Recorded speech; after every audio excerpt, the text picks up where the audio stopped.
Hello guys, what is up? Welcome back to Flow State and episode 25. Today we are back with a little bit of everything. I mean, for those that have been watching over the last couple of weeks, we've kind of both been going on a little bit of a journey when it comes to training. As much as we love talking about our running, both of us have kind of other avenues, I suppose, that we're kind of pursuing or in the kind of road of exploring while we're dealing with injuries and potential changes to our kind of long-term goals. So we, whilst we might not be kind of spending the whole hour talking about running, bear with us. We'll give you entertainment. I can guarantee it, because I'm entertained, and if I'm entertained, chances are you guys are as well.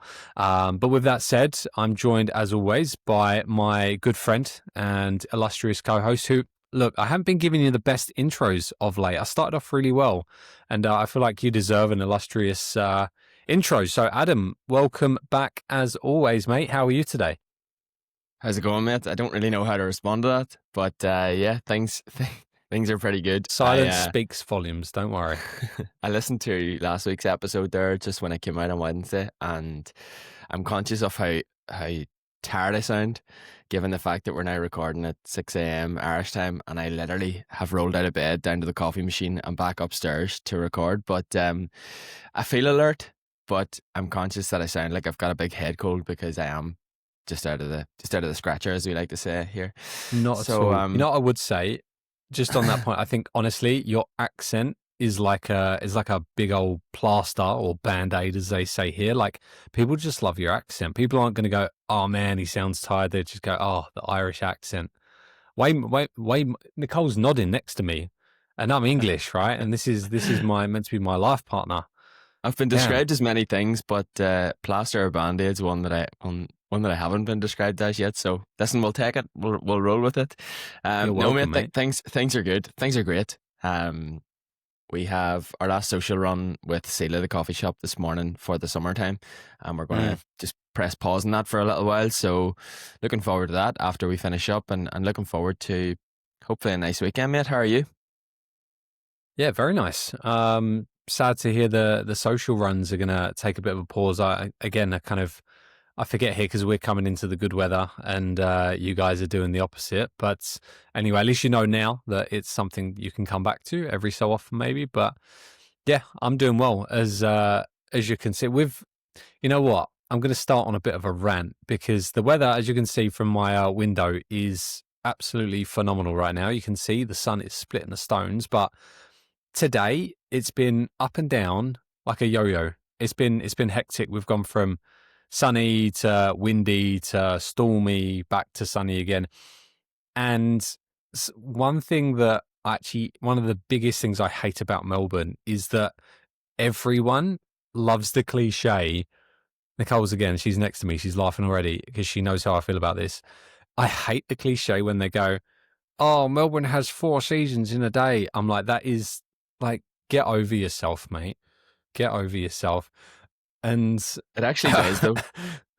No, it look, it can do, but it's not like you don't get that kind of weather anywhere else, right? No, it's mate, I'm going to tell you a quick story here before I'm going to actually. No, I'm not going to say prove you wrong, but I remember very, very, very distinctly one day in Melbourne when we were living there, where the temperature was. You're right, though. People do complain about the weather a lot and yap about the weather. And here we are talking about the weather again. But they almost wear it as a badge, though. That's what annoys me. There was a day.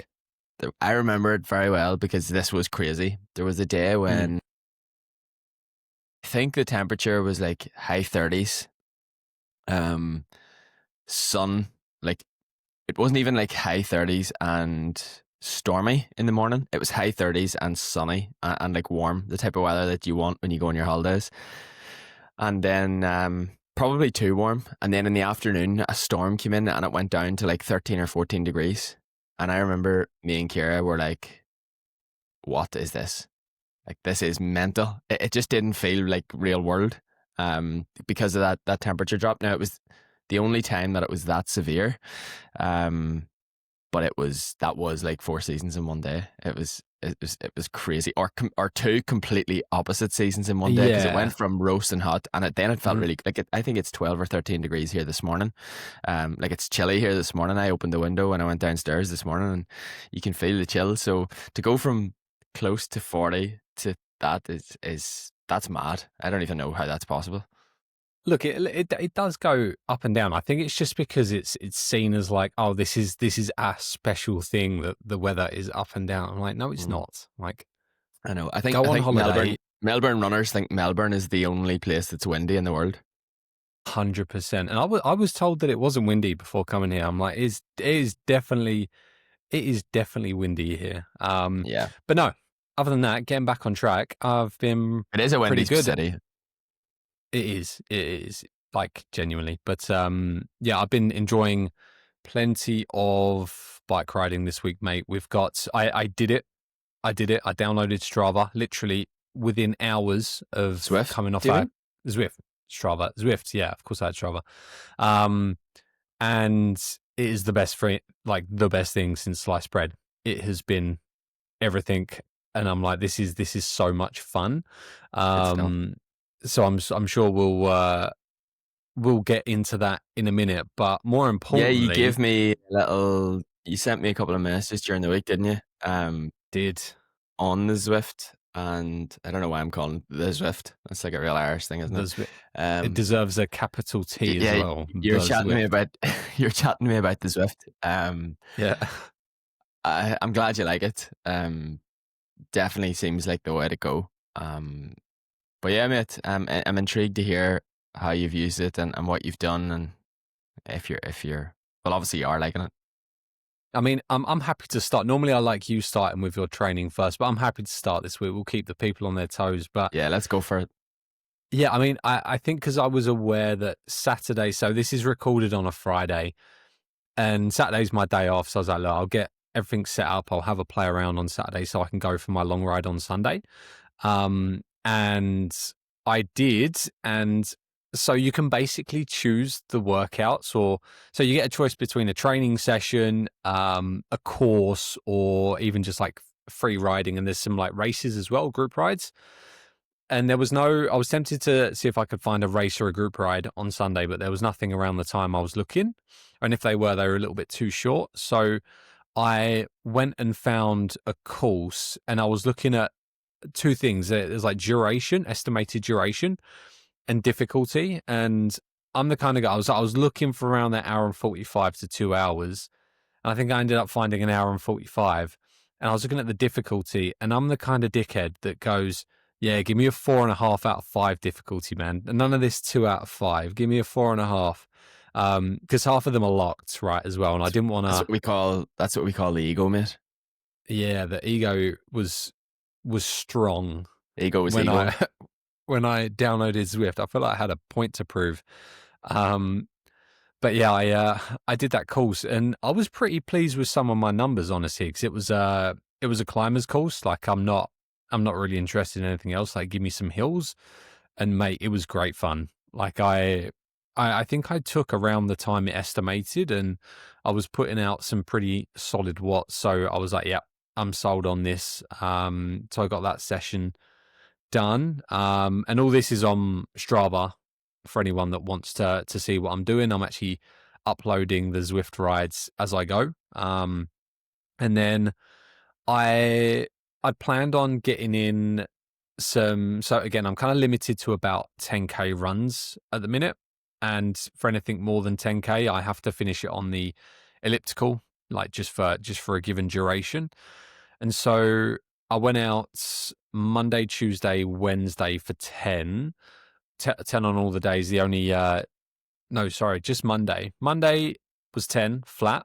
Didn't feel amazing, I'll be honest. Like my heel's been giving me a little bit of grief, and yeah, just wasn't super comfortable. And then Tuesday I did 2k warm up into my elliptical session. I'm just keeping it simple for the time being. Like I'm doing my 12 by 3 minutes. Actually, no, I changed it. I think I did 9 by 4 minutes just to change the duration, but it was the same kind of type of session, and then I cooled down on a little 2.5K run outside. And again, that wasn't even on the elliptical. My foot's not been fantastic, and so I was like, I'm changing shoes every day at this point just to find out if anything makes it better. And then it was Wednesday that I went out for another 10 flat, and then I finished off with some elliptical.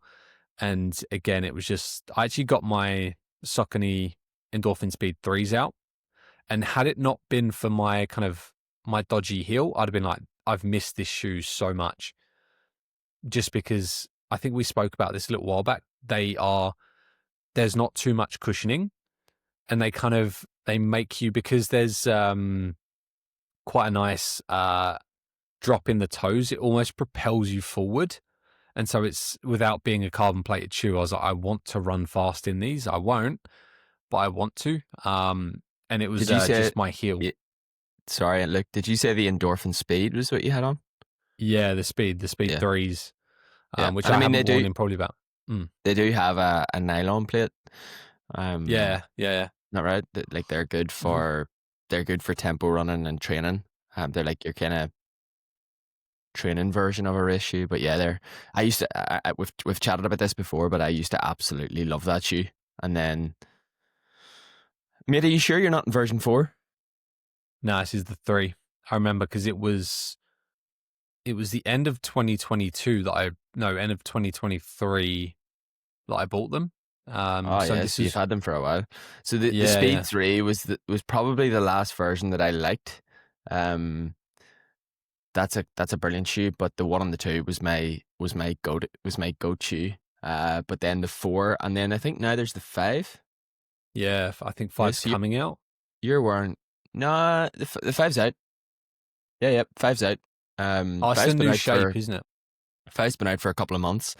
Um, it's actually, the 5 is similar in shape, in geometry. Well, it's probably not similar in shape in geometry. My words are all over the place. It It looks looks like more a like the similar 3, shape doesn't it? well, it actually looks similar to the one in the 2, I think, again. Like that colorway. Do you know that white with turquoise sort of Yeah, yeah. midsole? That is the colorway that they brought out in the very first version. Okay. So they've kind of gone back to that like original OG color. I don't love that Quite color, an to be ugly honest. shoe. No, it's quite Yeah, ugly, isn't it? it's brutal. The white version's quite cool with a gum sole. Anyway, that shoe, like that 1 and 2 we've talked about before, that was my favorite ever shoe. And I remember it distinctly. I was sorry to interrupt you here, but Now go. just a quick story. I remember I was like running, I think I was running a couple of years at the time. And obviously, like your path of progression, or the rate of progression in those early years, if you're training well, is really, and you stay healthy, is quite steep, and you're progressing and everything else. And I had ran a race with my brother-in-law, actually, Kira's brother, who used to do quite a bit of running and was actually a really, really good runner. He's super talented for running. He's just a really fit guy. He done a lot of swimming when he was younger. So, like, just whenever he started running, could run. Like when I was starting running, he wasn't even a runner, and he was running like 17 minutes for 5K just for fun. But we went to a 10K race and done it, and I was just wearing like a pair of don't know if you remember them, mate. There's a shoe called the Pegasus Turbo. Yep. And they were unreal. Like me and him both got a pair on sale, a black pair, and they were such a brilliant training shoe, one of the best that I've ever had. So we were both wearing that shoe and everything else, and I went out a bit too fast and had a pretty rough race. Keevan, he had a pretty good race. And I remember like thinking to myself, right, that's how I don't want to feel during a race, because I've went off way too fast and I've cooked it, and it's been pretty rough from about 5K, and it felt like a long way home. So I had another 5K, I had another 10K booked for about another 2.5 months later. So got the head back down, got back into training. And I bought that Saucony Endorphin Speed 1 in black and gold, the week of the race. And I had a little taper session on like the Wednesday or the Thursday. The race was on the Saturday. I did 3x1K. And I remember putting that shoe on for it and feeling like I was jumping out of my skin. Mm. I'll never forget that feeling. It was like the first time people talk about the first time they put a carbon plated shoe on. This was just a nylon plated shoe, because I just didn't want to spend the money on like the Vaporfly at the time, and sort of fork out big dough on a proper race shoe. But this shoe was like the in between, and I absolutely fell in love with it. It was Mhm. unreal, and I actually went and won that race. It was my first ever race win. But I think I ran 33:50 ish for 10K, and it was like a It's big hectic. breakthrough. It was a big breakthrough, I remember. And it was class because I sort of I took the lead in the race after about 3 or 4K, and there was a guy that was right on my tail, and believe it or not, it was actually an ex-Olympian that was on my tail. A guy called Tommy Hughes. He's very famous around these parts. You should look him up. He was a marathon runner. Now he's now in his 60s, but an incredible athlete. And anyone that's listening from around Ireland will know who Tommy Hughes is. If Found you've him, yeah. done if you've done a bit of running, so Tommy was right on my heels, and he passed me with about 400 meters to go, and took the lead. And basically, then I was like, right, I'm not wearing these plated shoes for nothing, and I'm not letting this guy Yeah. beat me. So I sort of mustered all the energy that I had in my body at the time, and was able to kick home and actually win the race. So still probably one of my fondest memories of running, actually, because it was a big breakthrough in my running performance. I felt unreal in the shoes. I'd beaten an Olympian, granted. He was a pensioner. I was gonna say, I can just imagine you going, "Not today, old man." It was a really proud moment. But that was the story of the endorphin speed one, and What drew I him to you in the absolutely love first that place, shoe. mate? Sorry, mate. Why did you pick what drew you to the shoes in the first place? Um, they were cheaper than they were like half the price or less of, like, because at the time, mate, the only carbon plated shoes at that time were the Nike Vaporfly. There was no, in fact, it was the Nike. I think it was the Nike Vaporfly 4% was the name. There was no other brands making super shoes. I think some of the brands had just started to kind of get the ball rolling with carbon plated shoe. So I think that endorphin speed came out. I could be wrong here, but I think that came out before um, their race shoe.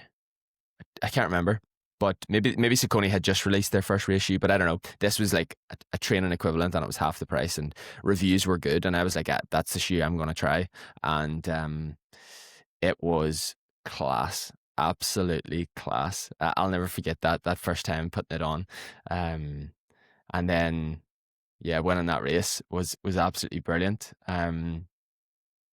Tommy, he's known as the Marrakesh Express. I saw that That's where 2:15. he Hey, 2:15 in yeah, Marrakesh. Oh, sorry, I don't know if he ran 2:15 in Marrakesh. Did he? apparently did. That was the one he won the Marrakesh Marathon 2:15:48.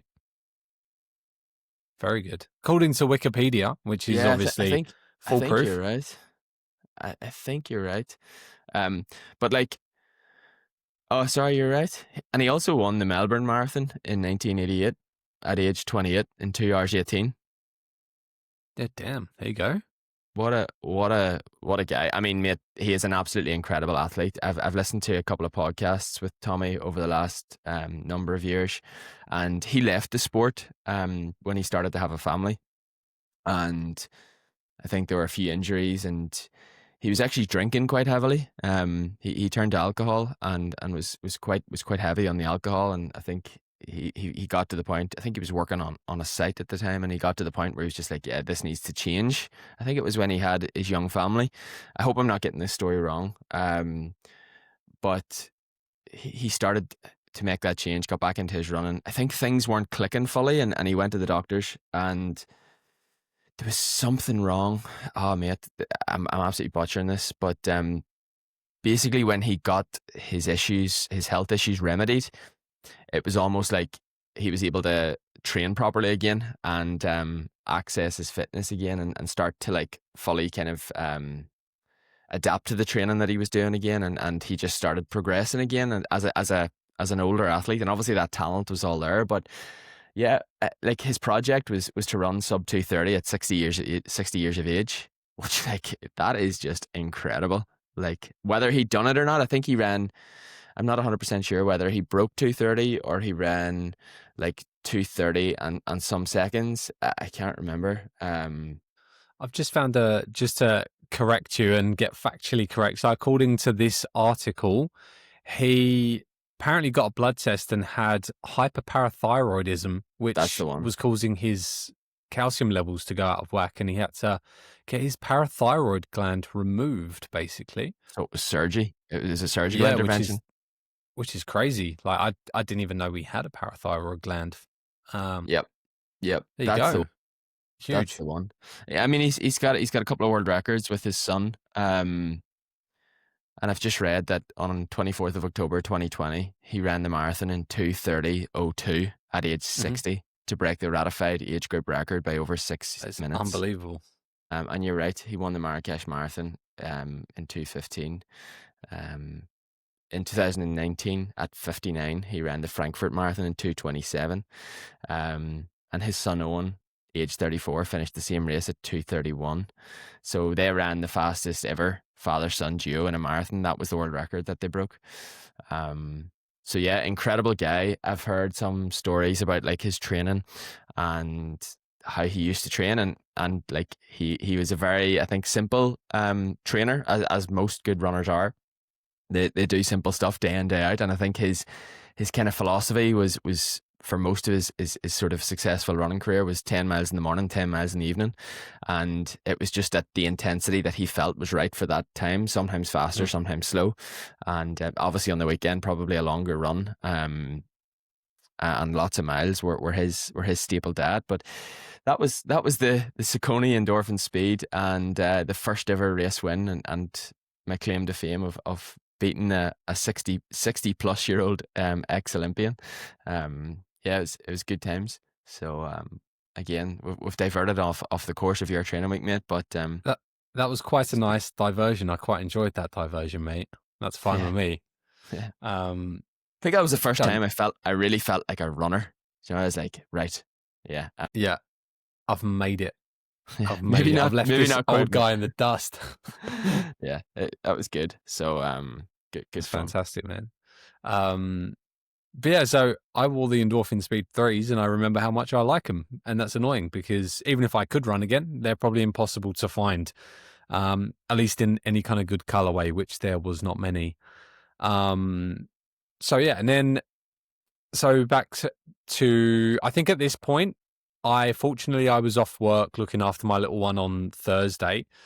But even if I hadn't have been, I probably wouldn't have run anyway, just because I was not feeling comfortable. Like my heel's now back at the point where I'm having a hard time even just walking, without being in discomfort, and I'm getting it looked into. I've got to wait to see a specialist, hopefully in the next few weeks, to get a bit of a second opinion. But yeah, I ended up just doing. I was back on Zwift at home, and I found just like an easy course this time. I was like, all right, let's put that ego to bed. Got to do some easy work, just some nice zone twos. So I found a 2 out of 5 course that was around. I think it was a little bit over an hour. And I basically just cruised, and there was a couple of instances where, obviously, like for anyone that doesn't know Zwift, it's basically like a big virtual world, a like world where you're all kind of cycling and you can see each other's um avatars. I'm thinking kind of like the only analogy I could think of was RuneScape, if you ever used to play that, or like um World of Warcraft, where you can actually see other people while you're playing. It's that kind of jam, right? So think World of Warcraft for bikes. And so I'd be doing my course, and every so often it'd tell me that there's someone catching up on me and they're going to overtake, like see if you can catch up with them. So I had a couple of little surges without going too overboard. And I even found like a little group that was going like a decent wattage. And I was like, oh, I'm just going to try and sit on the wheel of these guys for 20 minutes, half an hour, just to try and help me keep a nice kind of keep my heart rate around what it would be if I was running. And so that helped because you're constantly trying to like, yeah, keep up with the other guys, and someone might have a little surge and you have the choice. You can go like follow them and whatever. So that was fun. And then today I wanted to do a session. So I think my plan going forward is to kind of do all my quality work on the bike now, because again, the elliptical is not feeling particularly comfortable. So I want to do obviously one long ride on a Sunday, and then Fridays are going to be a sweet spot. And then Tuesday is going to be a shorter interval, probably like an FTP building session. So today is quality. I literally was just going through the workouts, and there was a 20-minute or 2 by 20 minute sweet spot session, which was just taking me kind of sub threshold 2 by 20 times, and then there was a couple of efforts afterwards which were a little bit higher, so that was like taking me for like minute reps at high cadence, just to help you get some experience like spinning the legs over and putting out a bit more power. It was great fun. Like it's Which so always much feels easier. better, doesn't it? Whenever you've got Mhm. whenever you're properly warm, as long as you Yeah, haven't yeah, overcooked it in that sub threshold or that sweet spot, those higher end repetitions, they always feel better when that aerobic system's kind of fully online. 100%. I did Um, come saying as that long I as you did come haven't put pretty. too much fatigue into the body. Well, yeah, like for those 20 minutes, like I'm going off at the moment an estimated FTP. And now after doing this session, I've got a much better idea of where I'm at, because I went into that first 20 minutes pushing probably 10 watts per kilo. Sorry, 10 watts too much. And I could feel it. I could see my heart rate was just going up a little bit too quickly. And I was like, nah, this is too much. I dropped it back 5. I was like, this is probably still too much. Dropped it back another 5. And I was like, yeah, okay, this is me. It was like basically around 3 watts per kilo was fine for me to maintain. Um, and so, yeah, that ended up being what I cruised at. And it was, yeah, now I know as well, it's going to be so much easier for me to structure these sessions, because again, the the Wahoo bike does it for you. We were talking about this last week. I don't have to change gearing for these workouts. It's done automatically. So as soon as I get to my interval, it counts me down, and it just adjusts the resistance accordingly. And all I've got to do is choose a cadence that I'm most comfortable with. So I typically sit, if I can, I try and sit between 85 and 90, just so I'm not kind of working the muscles too much and still loading up the cardiovascular system nicely. Yeah, that's Um, cool. so yeah, mate, fantastic for anyone that's into. I guess anyone that is into cycling will already be on Zwift, but if you're like me and you're not, get on Zwift. It's so much fun. Mm. Thank you, Yeah, mate. Thank you for I'm the glad you're advice. on there. I'm glad it's worth it. Like I think it's definitely worth what it is for the subscription for what you kind of get for your money. I've only been on there for maybe a couple of months, a few years back. And I'm sure there's been updates and stuff to Swift. I feel like there's going to be something that comes out. There's bound to be like where it's a big competitor for Swift. Do you know how like it doesn't feel like there's a competitor for Swift right now, like a true competitor, is there? How do you mean a competitor? Like, oh, as in like Like a rival company? an alternative, yeah. I think the problem is I think Zwift is so far ahead, because now Mm, even like Zwift are making their own bikes, man. They're making I their know. own indoor trainers. I think it's going to be, unless somewhere like Nike comes out and makes their own one, but they're never going to do that because it has to be a tech platform, and I think Zwift are just so I far mean, ahead, so and they're in. a company like Strava could probably do that. Yeah, but again, I think just because everyone that is on Strava is already using Zwift, it's like Yeah, true. it's what Strava should do is, because Zwift have their own running version, like you can choose to be a runner or a cyclist. If Strava, I think, were to, because the running stuff's in its infancy, right? The treadmill running and the AI, sorry, the virtual thing. I think if Strava were to go really big on marketing that, I think there might be a space for it. But cycling, I think it's way too far gone. I think that's Swift all day, every day. Yeah, yeah. They kind of just own that market in a similar way to like Strava own their market. Exactly right. Mm. Yeah, yeah. Um, Pretty nice position to be in, isn't it? Mate, they're probably making so much bank, so Well, I much think bank. Strava actually, for years and years and years, Strava has really struggled because it's a free platform. Mm. Um, I remember reading an article by the owners of Strava or the founders of Strava, and It was like it wasn't like they weren't like yapping or crying. It was more like just this is the way it is. And yeah, I don't think Strava was making a lot of money for quite a long time now. I'm sure things are probably pretty different now, but I heard they I weren't. mean, I heard they were still struggling a little bit earlier in the yeah, I year. mean, like it's a free platform, and their thing was that it will always be free. Obviously, they do have a subscription base, and lots of people do use that for the features that a subscription allows for. But I mean, anyone that has a wearable, i.e., a Garmin or a Coros or whatever, you have a platform on there that gives you everything that Strava Premium gives you for free. And it's But it's better just on Garmin. it's actually, yeah. But if people like, I suppose, to Mm. have it all in one spot, I know like a lot of people who have Garmin, they don't use Garmin Connect, they just use Strava.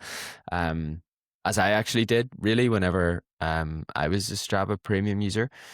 But yeah, mate. Now, I mean, that's what I was actually going to say to you. I haven't been seeing your Zwift workouts because my own watch is no longer working properly. It's not uploading anything to Strava, and I'm just monitoring all of my own athletes' workouts through Training Peaks. Oh yeah, So okay. I haven't really been on Strava whatsoever actually in the last couple of weeks really. So I've almost gone full raw dog, where I am still recording my workouts on my watch, but they aren't uploading. They're actually not even uploading to Garmin Connect. So, Because um, it's because your watch is screwed up or something, or is it? it seems to be an issue with the Bluetooth connection. So it seems to be an issue with the watch connecting to my phone.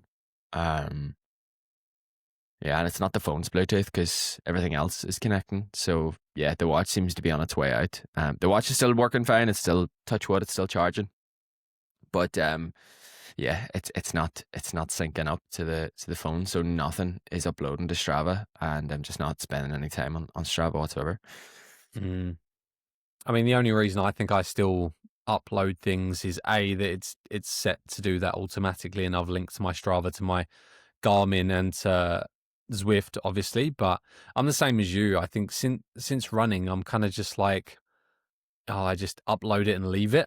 I'm like, I don't adjust it. I don't really look at anyone else's unless it's I happen to be on their kind of post session. I have a quick flick through, but it's the same as like Instagram, where once you've because it seems to be just so random, and the more people, I don't even follow that many people, but the more people you follow, it's a bit of a mess looking through Yeah, it, and you can end up doom scrolling on Strava, and that's not really what you want to be doing, because it's like, unless you're going to try and find a specific session, or you want to look at a specific athlete or whatever, it's kind of just like, oh, here's a 10K run out of any context. Great, yeah. I think thanks. that's what they wanted when they took away the chronological feed. Yeah, doom scrolling. Similar to Instagram, like they've uh, been very smart about it, and they know what keeps people on the platform and keeps people engaged. And they did I think you can actually set Strava to be a chronological feed. At least you could. Um, but yeah, that's definitely what they want. They want people on that platform. yeah, but I think it goes unless you're giving people the dopamine hit that you'd get on something like Instagram, it's not going to work. Like, I don't get any dopamine hit from looking through Strava, so I'm like, yeah, No, no, thanks. I'm just going to go back to doing work or whatever I'm supposed to be doing during the day, right? So, um, yeah, I mean, it's on Strava, but it's kind of just one of those things. But anyway, before we digress too much, I want to hear about your week, because I want to hear about football, obviously, and I want to hear, more importantly, about the ARC training, mate. So I mm, won't say anything else. I just want you to just take me away. Take me away. yeah. So, well, it's been a training week like no other really this week. I have no idea how many training hours I've done because nothing's uploading, so I can't kind of see the summary. And I'm also not recording football. I'm not one of these guys that can wear a watch when I'm playing sport. Like playing football, for example. I know some people do, but I don't. So this week has been, yeah, very unique. We finished last Friday. We had the social run. Then I was out on the pitch with Frank, the physio, Frank McCartan, good friend of mine, like I was telling you last week, and we did. a little session where we tested the foot that was giving me a bit of pain, and we did some change of direction work and some acceleration work. And that actually felt really good. And I sent you a video during the week, and you definitely brought me down a peg or two. No, I was just being I was honest. super proud of myself sending this video just for the listener. I sent Luke a video of myself doing a little change of direction drill on the pitch where I thought I looked really sharp, and everything was pretty good. And Luke was like, "Yeah, mate, you look a bit tight." You know what? I felt like a right. No, I actually felt really bad. I sent it. I was like, Mate, I oh, appreciated it. was I No, I being too appreciate it. harsh? But I actually appreciate it, mate. That's the sort of thing I appreciate. all right, good. I thought you'd Yeah. take it okay. I didn't want you to think, Don't man, worry, who's mate. this That dickhead?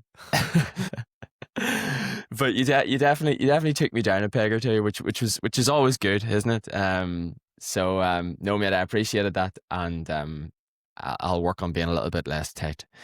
But no, Thanks, man. that was Friday morning. That felt great. I was really pleased with that. And then Friday evening, actually, we training aside, we went to see Amble in Belfast, an Irish band. Myself, Kira's cousin, and good friend of ours, Barry. So that was good. That was good on Friday night. We stood at the gig, and then Friday night when we came home, my ankles were swollen. So my two ankles, like the ankle bones on the outside, were like tennis balls. We came home, so I had to take some ibuprofen, get my legs elevated up against the headboard of the bed for like 30 minutes, and then actually woke up on Saturday morning and that had all gone. Like my legs, or sorry, my ankles and feet actually felt great then on Saturday morning. I told the lads that I wasn't gonna I couldn't play on Saturday because or over the weekend, just because my feet were giving me bother, and there's no way I could play a match. You know, I could do a little bit of training, but I kind of want to manage this at least half smartly, Mhm. and be half sensible about it. So I actually got out for a good run on Saturday morning. I did. This is before my watch stopped uploading, and this one did upload. So Saturday morning, sort of mid morning, took a little bit of a sleep in and got out. Yeah, got out a little bit later. 10 mile, 1 hour 7 minutes, 6:43 pace. Nice progression run. Felt really good. I just remember feeling class on that run actually. And that was Saturday. Did pretty And well then to have the swelling on it was Friday and gone, then get mate. out. I That's couldn't that's believe pretty it. wild. I couldn't actually believe it. I woke up on Saturday morning and I expected to get out of bed and at least feel like a bit of Bit tenderness when I creaky. put, yeah. Yeah, yeah. And I was like, my goodness, like those drugs really worked or something. Yeah. Um, So yeah, again, it was. how do you call it? Ibuprofen? What do you call it? I say ibuprofen, but yeah, it's probably wrong. I've butchered that. No, it's Or ibuprofen. I thought you. I think you ibuprofen. said like I said ibuprofen. I said ibuprofen. Yeah, sometimes we say Uh, ibuprofen as well. I like it. I like ibuprofen's too long. Let's call it Yeah, yeah, ibuprofen. ibuprofen. It's like the aluminium and aluminum. Aluminum. Yeah, Yeah, man. like it's not aluminum. Like if you look at the word, It's it's not. not. It's not It's aluminum. definitely not. Yeah. I was actually listening to an Irish comedy podcast there during the week, and that's what they were. One of the guys was in Washington, and that's what they were talking about. It was funny. Obviously, comedians are much funnier when they talk about these things. But Yeah, that was we good. just sound like morons. That was Saturday. Sunday, then Sunday, I actually headed over to. Had no plan for Sunday morning. Barry, the mate of ours that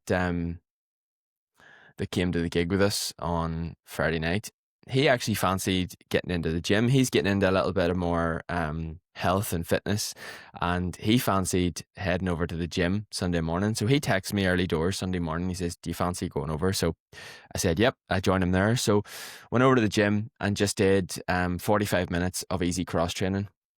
I did, I think I did 30 minutes on the elliptical, and then I did 15 minutes on the stair climber.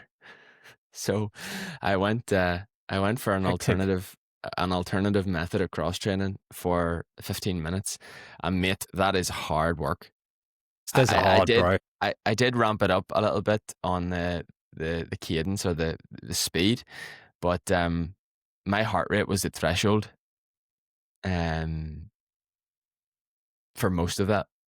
Like after 3-4 minutes of kind of getting warm, my heart rate was at threshold, and I felt it in the legs on Monday massively. So Anywhere in particular? Was it quads and glutes? it was mostly glutes. My quads were fine. My quads were burning whilst I was on it, but they pulled up okay. But yeah, my glutes were feeling it. On just that like residual fatigue in my legs more than I suppose like DOMs. But that was good. That was good crack. And then I've actually written the rest of my training from then on the whiteboard here because, like I say, my watch isn't working. So Monday I did 12 miles steady. I think I ran like 12 miles at around 6:30 per mile pace. I felt really good here.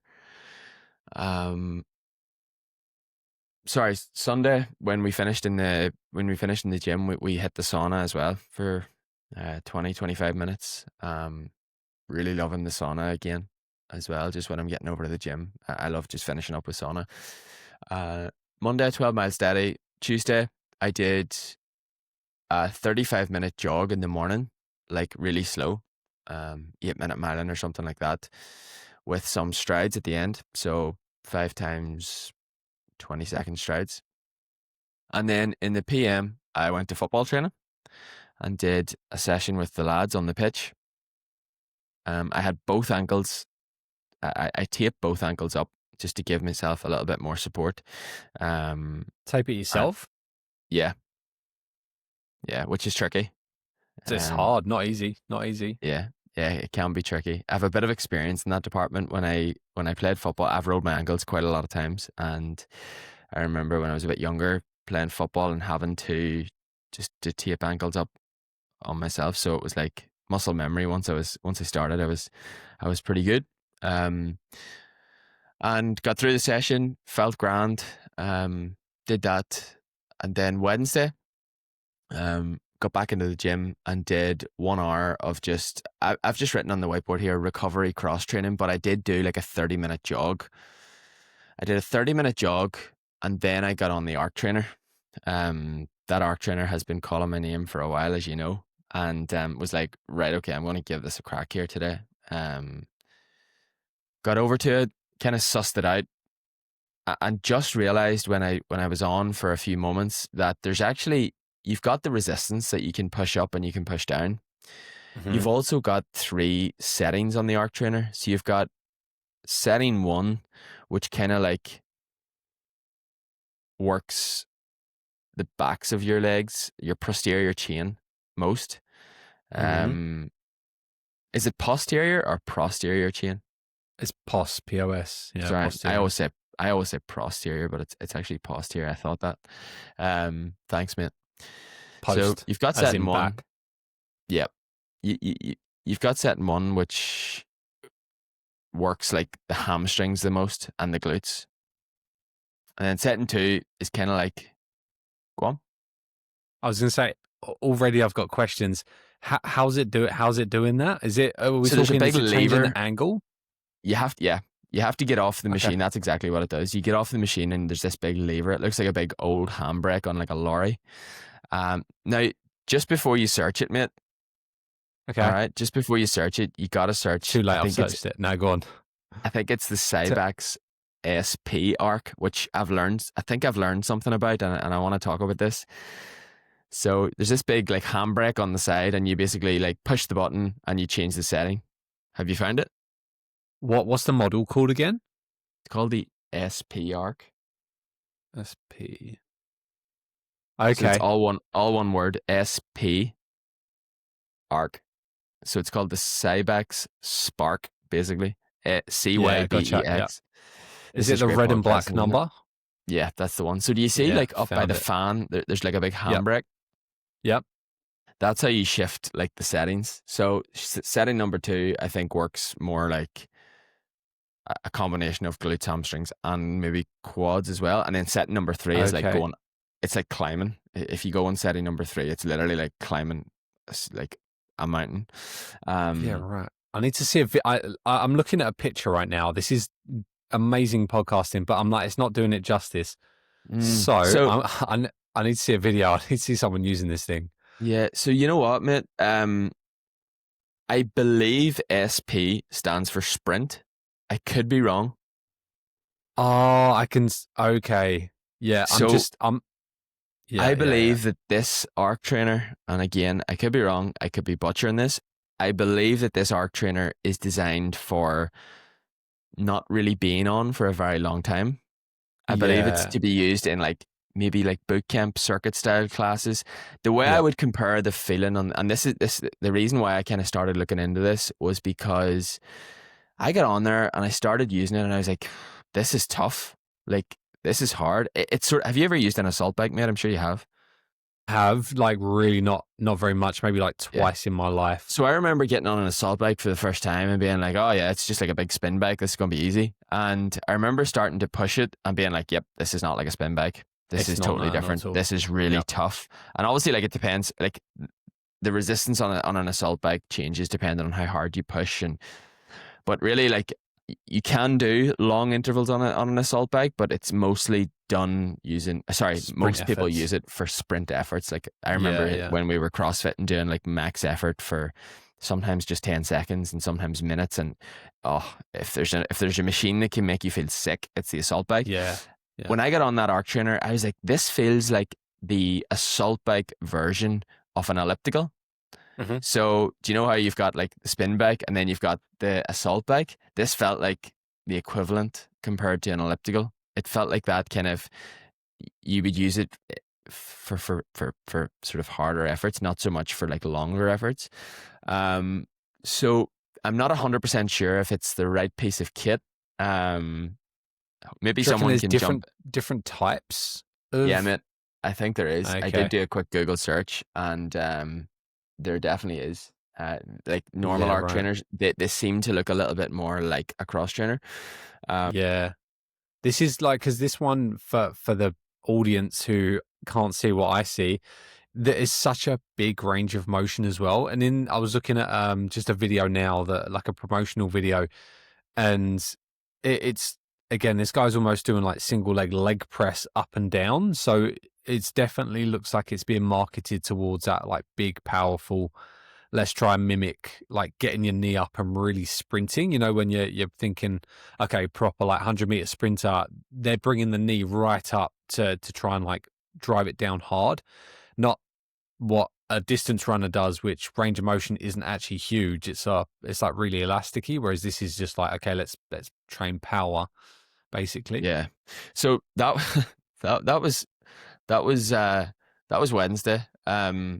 The arc trainer didn't really feel like recovery. It was again pretty tough. Heart rate got pretty high, but I guess the stairs and the arc trainer have exposed a little weakness that I knew was there, and I'm going to do a little bit of work on, which is that kind of uphill stuff.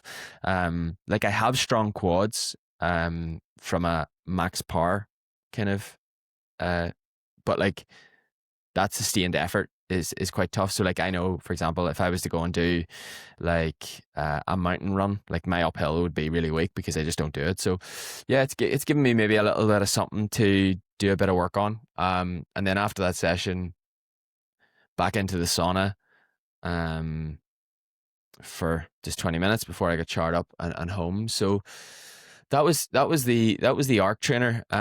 Wednesday afternoon, I actually seen Frank again as well, physio, at his place. So we didn't do pitch. We did like he took me through more sort of prehab and strength stuff for me to do both at home and in the gym. I've kind of got a wreck of stuff now that I'll be doing sort of to get my body and to keep my body strong and um, hopefully get it to a good place. So yeah, I've got some cool bits and pieces.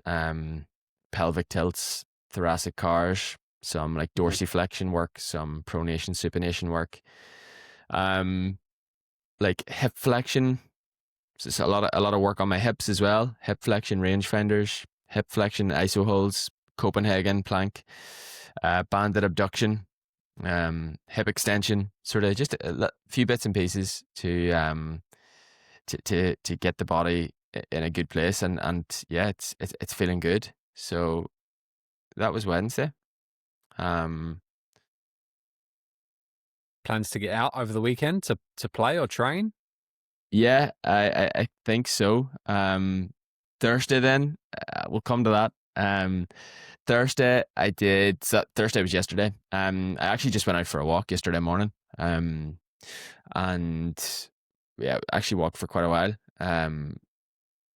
And did yeah, that was yesterday, and then trained with the lads last night again. Thursday night. I actually felt last night was probably in my body, touch wood, the best I've felt yet. Like I started to feel more. I'm starting to feel a bit more agile. Like I can kind of use my fitness a bit more. Like first couple of sessions, I was like very like yes, I'm aerobically fit, You're but I don't feel limited. like I can actually use that fitness yet because I'm just not like anywhere near like football fitness or match fitness. Whereas that last night was definitely the first I felt better. And really felt like I could get into it. And make those like really short runs under fatigue and stuff like that. So that was brilliant. I really enjoyed last night. A little bit tender this morning, but absolutely fine. So yeah, plans this weekend, mate, is yeah, probably play with the reserves on Saturday, and hopefully get some game time, and hopefully get some minutes under the belt.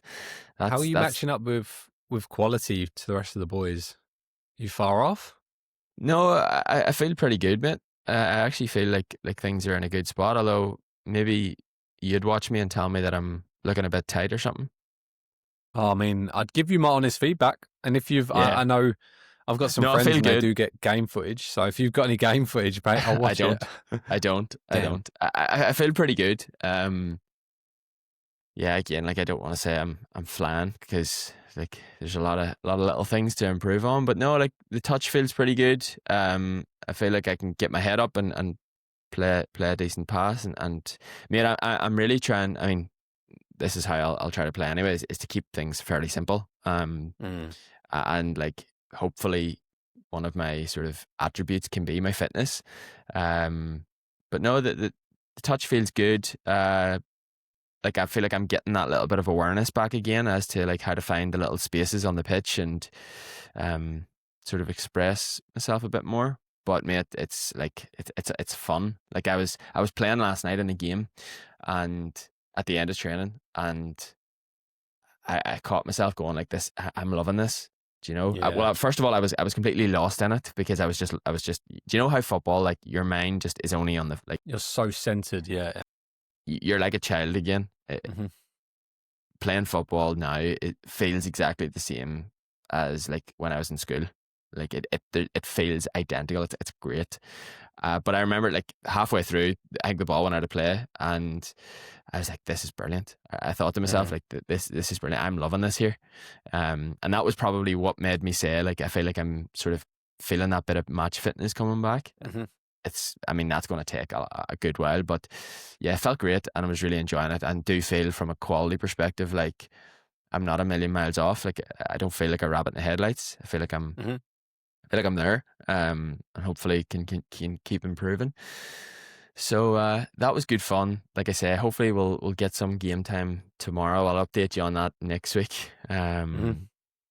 And I hopefully, don't hit any popped hamstrings or mate, please God let's not forbid talk. an ACL, man. Let's, None of let's that. not talk about that. Well, yeah, me and Frank are actually going to work on next week. We're actually going to get out on the pitch next Wednesday, or Wednesday coming, and we're going to do just a bit of like, a bit of preparation. So like, what can I do pre-match, pre-training, just to kind of Mm.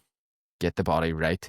I'm very like I'm very conscious that you know I need to take responsibility for that. Of course, you have the team warm up and everything else. That might vary depending on whether you're with the firsts or the seconds. I'm not 100% sure, but just like I'm not 19, and I also haven't been playing football for years. So I'm 31, haven't played football in a long time. I want to kind of give myself every chance of staying healthy. So that's going to be something that we look at next week. And the work that we're also doing, like Frank is absolutely brilliant. Just to give him a shout out, like Frank, Frank is fairly new to the physio game. but the time and energy and effort that he is investing into his learning and gaining experience is like, uh, Frank is going to be one of the best physios in this country, if not the best. I can say that because I know what he's like as a person, and the stuff that he has given me is so good. And I can already feel like that stuff is how much that's going to help. So yeah, that's going to be the plan for this week, which will be fun to kind of like incorporate some stuff that I can do either on the pitch, on a day-to-day basis, or also like pre-game and pre-training. Even if it means like being that guy that does maybe a little bit of his own stuff in the warm-up, just to make sure that my body's ready. So that's been good, mate. That's going to be tomorrow. Today I'll just do social run, and I'll probably rest up. I'm knackered. We had a pretty late one last night, and then up pretty early this morning. My sister and her husband and the new baby Lenny came over last night, and some good news, asked me to be godfather. So I'm absolutely delighted with that. I'm buzzing. So that was lovely. Congratulations, mate. Yeah, that First was and lovely. foremost. Thank Yeah. you, mate. So that was some lovely news, and cause to celebrate. And yeah, I'm pretty shattered this morning, so I think I'll rest up. Rest up today. Maybe get out for just a walk. We're heading off to a gig actually tonight. 2 Fridays in a row we're gigging. So, with hopefully playing tomorrow, I'll be driving tonight. There'll be no pints. But we're going to see Fontaine's DC tonight, who have been my favorite band for the last, oh mate, probably 5 years. Since I studied in Liverpool, I kind of got into them. So we're seeing them tonight, and they've just exploded in popularity over the last couple of years. So myself, Kira, and we're going to take my little sister as well to see them. See them this evening. So that should be good, mate. And then game tomorrow, all being well. What I then do Sunday will depend on how much I play / how I feel after tomorrow, which is nice. Like I'm really enjoying that kind of like just loose structure, and just taking each day as it comes, and being back involved with football. And like a guy that I'm coaching, I was chatting to him about it yesterday, and you know, he's kind of gone the opposite. He's got into his running, having played football for like the last 10 years, and he's kind of on the opposite end of, he's kind of like so fed up with going to football on Saturday, your mood being determined on whether you win or lose. He likes to now train when he wants, and not train with the group. Whereas I'm kind of like, yeah, I'm ready for the opposite of what he's after. And we were having that discussion about how, you know, in your life, depending on where you're at, like you kind of just, you go towards different things. And I have no doubt that the pendulum will swing in that other direction at some point. And just for now, I'm feel like I'm in a nice spot with it all, and really enthused by getting back in and playing a bit of football again. So yeah, that was the week, mate. I just want to give a massive shout out to our athletes that did well in the Antrim Coast Half Marathon last Sunday. That's something that I don't want to finish up today without saying. We had so many good performances last weekend, and there was a lot of people that actually didn't perform last weekend. I seen a lot of Instagram posts and a lot of Strava posts where people were a little bit disappointed with their performance. It was quite warm. I think it was very humid last weekend in Antrim, and just our guys really did perform well, and yeah, I was delighted to have some happy runners last weekend. So well done to not just sort of people that I'm working with, but everyone. I mean, yeah, well done to everyone. I think it's again, we've said it so many times, but just getting out and running. And if you have a bad experience, it's like it's exactly that, as experience. They're not always going to be record breaking, and you've got to just kind of find perspective again and go after the next one. But mate, that sounds like I'm kind of jealous. Like you said it yourself. Like there's something about being from where we're from, growing up with football, and then going back to it as an adult, and you get that kind of that childish, whimsical feeling of, yeah, this is just life, because football is life to us. I try and explain to people here in Melbourne that I'm like, you just football is everything. Like all you want to do growing up in any PE session or after school is play football. Like, what do you do on the weekends? You watch football because it's on from 12 till 8 now. And yeah, it's just like we do absolutely miss that. Especially for me here as well, because it's just like no one, like a handful of people care, but I'm kind of jealous, and I'm just not brave enough to do it myself, man. I just can't. I'm just not willing to take that risk. I'm going to live through you for the next season, at Yeah. least, and see how you get on. And I guess my only question is, what number would you pick if you had a choice and they were all free? What number would you want? Man. Well, firstly, I'll be taking whatever number is free. Because 49. yeah, the number really doesn't bother me, and the other lads can have their pick of the numbers. I would probably wear, if given the choice, the number 7. Do you like the number 7? Um, David Beckham. That's all I can think about if I ever think of a 7. yeah, I don't know why I like the 7. I just like the shape of it. It's not after any particular player. I think Wirtz is he the number 7 for us at the minute? You'd know better than me, mate. I should know that, mate. But I can't remember. I also like those quite high squad numbers. Just random like 44. I love it when you get the like the some of the Italian teams love it, and you'll get the player that's like 99 for Yeah, like no I do real like reason. that. I'm like, I do that's like that. class, especially on like Yeah. an AC Milan kit, like a Yep. 98 or a 99 on the back. Here we I'm go, like, mate. that We're is- into the football chat. Yeah, no, we don't have long left. And I was actually meaning to say, so I'm willing to put this out on camera. I don't like red. I don't like Liverpool. I don't like Arsenal. I don't like Man U. In fact, you know what? I'd go as far as to say I hate all of those teams. I support Chelsea. We're blue. I've just grew up hating red. It's a strong word, mate. Mate, I hate to say it, but being English and knowing, like, Yeah, I it don't is know, hate, isn't it? it's hate, man. It's pure hate. But there's a big old but. The Liverpool kit from this season is one of the best kits I think I have ever seen. And if it was blue and Chelsea's kit, I'd be saying this is probably my favorite kit of all time. Really? I love the Adidas kit. It reminds me of the Adidas kits from like the 2008, between 2006 and 2010, around that time. And it reminds me of Torres, like peak Torres at Liverpool. It reminds me of that. And I wish it was blue, and I wish it was Chelsea's. I don't actually love the jersey, like when I see it on people just on the street. But do you see when you see the team playing in it? Oh, mate, on the player it looks class because it's that really vibrant red, and they're now doing the long sleeve again. Yeah, do you see when you see like Mo Salah and Wirtz wearing that long sleeve with the short socks, mate? He looks. It's a bit naughty. It's a bit naughty. It is class. And just on that, I was actually having this conversation with Nathan, my brother-in-law, last night. We were talking about football, and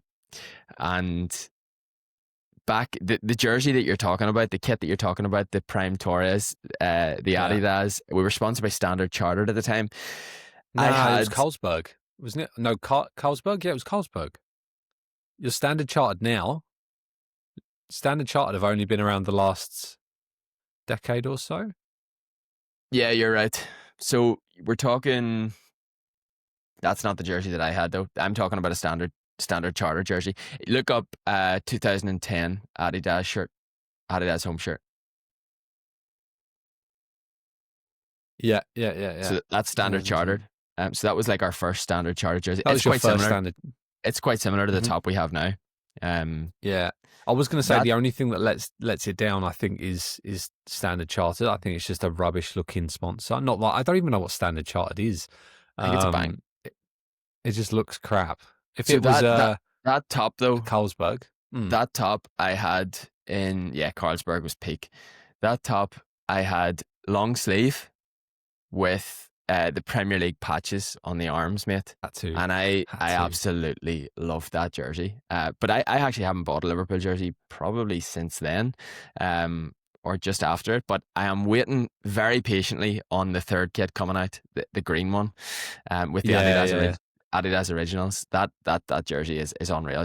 I'm definitely gonna buy it because it is so good. It's kind of like, have you seen the Real Madrid third kit, the blue one? Have a look.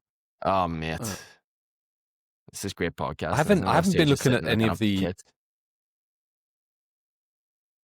I don't know. There's something. I think it's Oh man, shiny. It's too shiny. I don't like the V-neck. mate, So don't give me a V-neck. Don't give me a that's V. not a I don't want a V-neck. V, mate. It just It's has kind like of a got little that weird slit. flap. Yeah, I don't.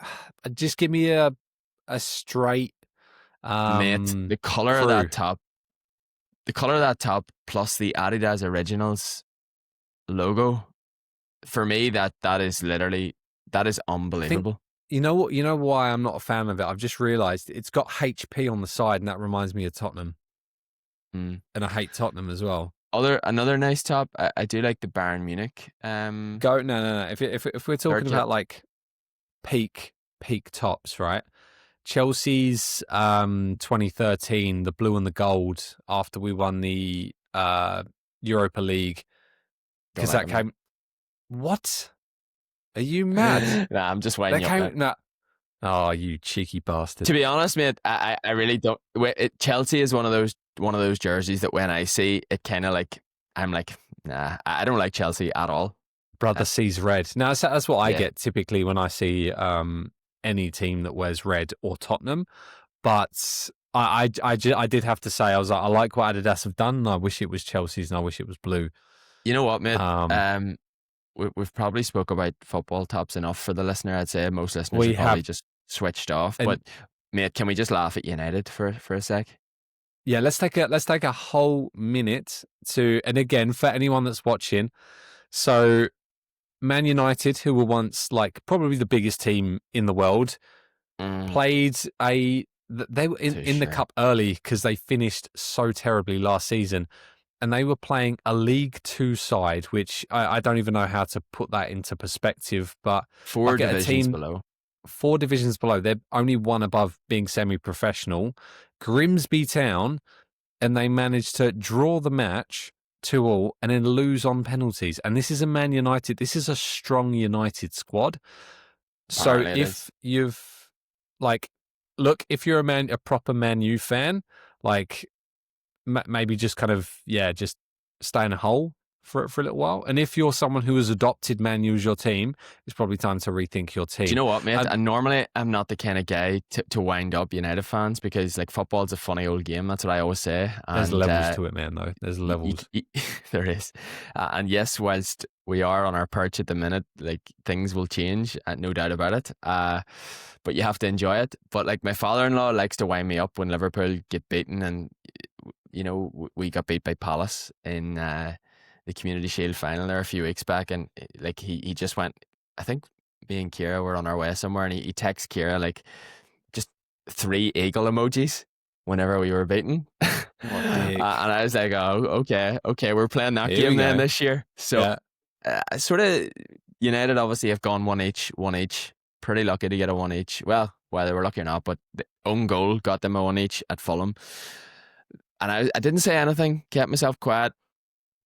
Then they were 2-0 down against Grimsby, and I was very tempted to send a message at 2-0. And I was like, no, do you know what? Football's a funny old game. Just let's just Yeah. keep it here for now. And of course, then it went 2 each, and I was like, glad I didn't send that message. But do you see when Grimsby won that penalty shootout? I was straight onto my phone. I was like, he is Mate, getting a so message quick. right now. So quick. It was drafted, bro. It was ready to go That as soon as that was penalty went drafted. in. Hey, that is fantastic. United has been the laughing stock now for apologies, United fans, like, but yeah, it's pretty grim at the moment. Pardon the pun. Yeah, it's not good, and especially like losing the Europa League against Tottenham as well. That's bad. That's a bit. It makes me feel a bit sick, and I don't even care. But look, on that bombshell, I'm very conscious that you need to get off to your social run, and I've got fathering duties to get back to. So I think we'll leave it there. And I think the last thing I'll say for the weekend is this pod will come after the fact, but I hope everyone ran good races at Sydney Marathon, which is That's this right. weekend passing. So yeah, I won't say good luck because it's over, but congratulations to everyone that finished, and I hope you had good races and whatnot. And again, I know me and Adam have been a bit experimental with what we're talking about on the pod lately, but we've still been getting great feedback from you guys. So as long as you keep listening, watching, following, subscribing, all of those kind of words, we're going to keep making them for you because we have a fucking fun time recording. So we're going to keep doing it. So yeah, again, thank you all so much for taking the time to watch and listen. And we will be back next week with another pod. So we'll see you soon. Take care. And yeah, all that good stuff.